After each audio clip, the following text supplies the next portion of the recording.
दुसऱ्यांदा शिवसेना फुटीनंतर खासदारांचा घोडेबाजार सध्या चर्चेचा विषय आहे। यावेळेच्या शिवसेना फुटीमध्ये आम्ही नाही असं म्हणत भाजपने तर हात वर केलेत। शिंदेंनी ऑपरेशन टायगर सक्सेसफुल केल्याच्या बढाया शिंदे सेनेचे नेते मारत आहेत आणि ठाकरेंचा गट हा खरंच गट म्हणून उरलेला आहे। या सगळ्यात पुन्हा एकदा आयाराम गयाराम हे शब्द कानावर पडतायत।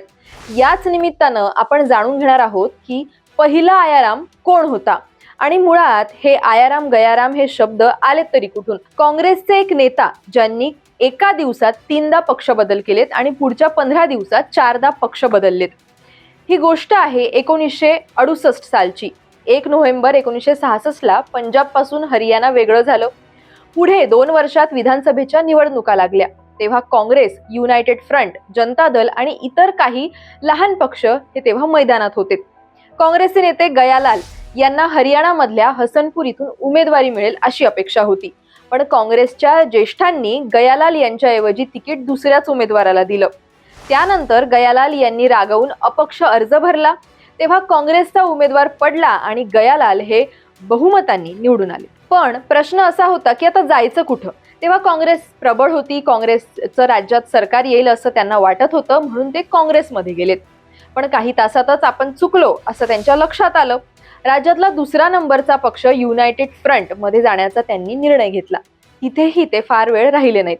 पुढच्या काही तासातच त्यांनी पुन्हा काँग्रेसला पाठिंबा दिला। आमदार गयालाल यांनी मुख्यमंत्री पदासाठी काँग्रेसमध्ये भागवत दयाल यांच्या नावाला तीव्र विरोध दर्शवला होता।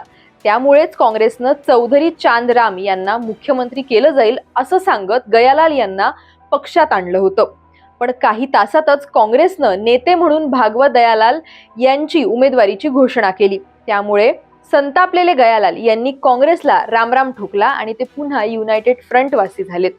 युनायटेड फ्रंटचे नेते राव बिरेंद्र सिंग यांनी चंदीगडमध्ये पत्रकारांपुढे गयालाल जेव्हा परत आले तेव्हा त्यांच्या पक्ष बदलाची घोषणा करताना गयाराम अब आयाराम हो गए है असं म्हटलं आणि तेव्हापासून हरियाणातला हा राजकीय घटनाक्रम गयाराम आयाराम या शब्दांचा उगमस्थान बनला।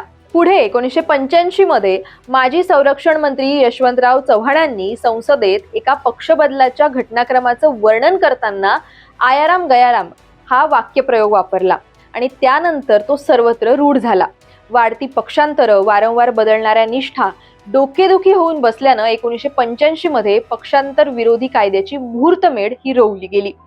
आत्ताच्या आयाराम गयाराम बद्दल तुमच्या काही प्रतिक्रिया असतील तर त्या कमेंट करून नक्की कळवा।